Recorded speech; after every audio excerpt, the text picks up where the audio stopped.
붙어 있어야만 사는 것처럼 예수님의 가지에 붙어 있어야지만 빛을 발할 수 있다는 것을 가르쳐주고 있는 내용인 것입니다. 바로 이 등잔대에는 불이 항상 켜져 있으며 이 어두운 성막 안에 유일하게 빛을 비추고 있는 것이 등잔대인 것입니다.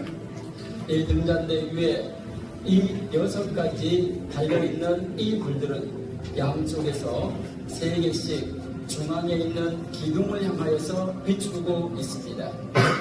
이 중앙 기둥은 바로 예수 그리스도를 상징하는 것입니다. 이 세상에 살아가는 예수님과 연합한 모든 사람들은 이 등잔대 안에 있는 올리브 기름이 타서 빛을 발하는 것처럼 예수 그리스도의 영광을 나타내는 것처럼 성령 하나님을 마음에 받아 성령 하나님으로 인하여 예수 그리스도의 빛을 세상에 드러내는 빛된 삶을 살 것을 가르치고 있는 것이 이 금강등잔대인 것입니다. 등대 맞은편에는 정금으로 된 승리, 그 위에는 이스라엘 지파 수와 같은 12개의 진설들 가운데 이열로 더해 사는 그리스도를 상징하고 진설벽은 성도를 의미한다.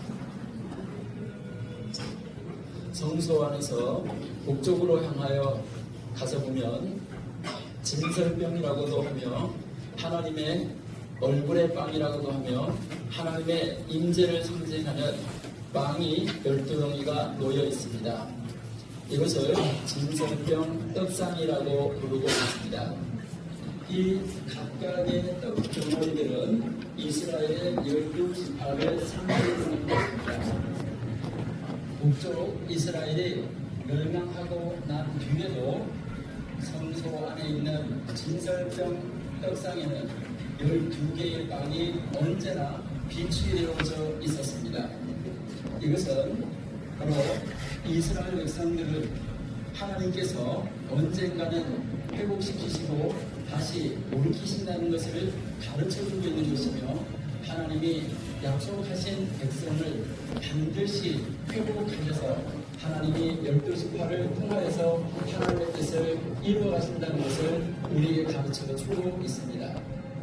예수님은 이 세상 내가 주는 물은 영원히 목마르지 않겠다 하셨으며 내가 하늘에서 내려온 산떡이니 내가 주는 떡을 먹은 자는 영생하리라고 말씀하셨습니다. 바로 그 예수님께서 말씀하신 것이 자신을 두고 한 것이며 구약 성경의 성소 안에 있는 바로 이 진설병을 상징적으로 설명해 주시고 있는 내용입니다. 우리는 이 세상에서 살아가는 동안에 하나님께서 우리에게 허락하여 주신 빵을 음료를 먹어야지만 살아갈 수가 있다는 것입니다. 바로 이 진설병 떡상은 하나님의 말씀을 우리에게 가르쳐주고 있는 것이며 만나를 상징적으로 우리에게 보여주고 있는 것이기도 합니다. 그물을 펴진 금향단에서는 희생제물이 드려지지 않고 오직 향기로운 향만이 피워질 뿐이다. 향은 하나님의 명령에 따라 4가지 순서를 정확히 섞어 만들었다. 이 분향단은 기도하는 단입니다. 제사장이 이곳에 들어와서 기도하는 장소였습니다. 이 분향단은 지성소로 들어가는 휘장 가장 가까이에 놓여져 있습니다. 이것은 하나님 가장 가까이에서 기도하고 예배하여야 된다는 것을 우리에게 가르쳐주고 있습니다.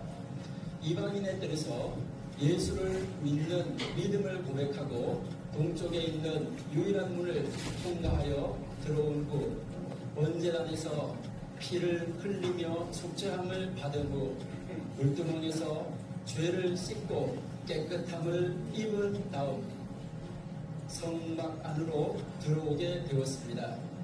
성막으로 들어와서 말씀을 상징하는 떡을 먹고 이 세상을 밝게 비추는 빛으로서의 사명을 감당하는 등잔대를 지나 이제 하나님 가장 가까이에 놓여져 있는 분향단에 와서 기도하게 되는 것입니다.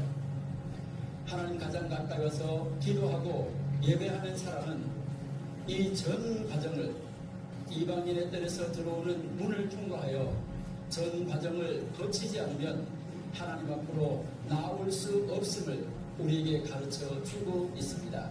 이 과정을 철저하게 완전하게 거친 사람만이 이 분향단에 와서 기도할 수 있습니다. 세 번째 문은 성소에서 지성소로 들어가는 문입니다. 이 문은 1년에 한 번씩 대제사장만이 들어갈 수 있는 문입니다. 1년에 한 번씩 대속죄일에 대제사장이 이스라엘 백성들의 전 죄를 짊어지고 하나님 앞으로 나아가는 문입니다. 그러기에 이 문은 영광의 문입니다. 우리는 지금 이 세 번째 문 앞에 와 있습니다. 이제 우리 이 세 번째 문을 통과하여 지성소 안으로 들어가 보겠습니다.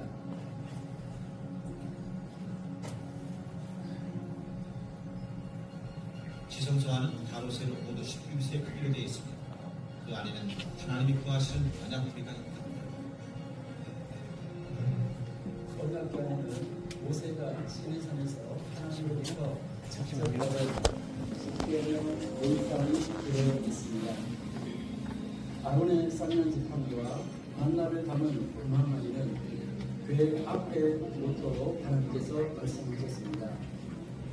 하나님의 말씀을 받아 기록한 토라의 도루마리는 궤 옆에 놓으라고 하나님께서 모세에게 말씀하셨습니다.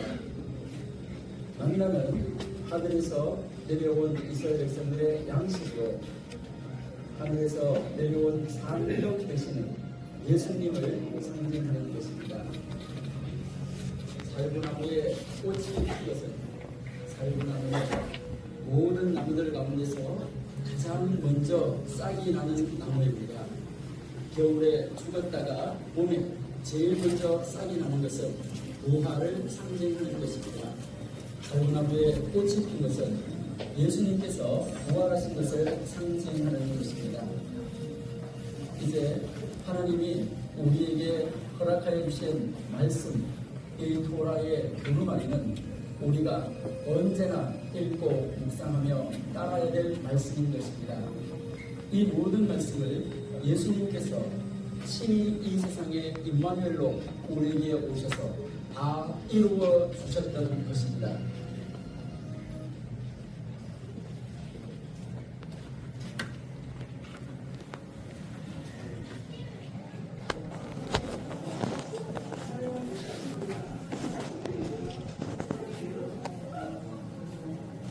주의사항 몇 가지 듣고시라고 했습니다.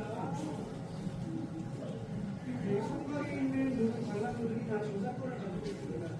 작가분들에게 또 이 건물을 설계하신 분들에게 또 원형 성곽을 제작하신 분들에게 다 저작권이 있기 때문에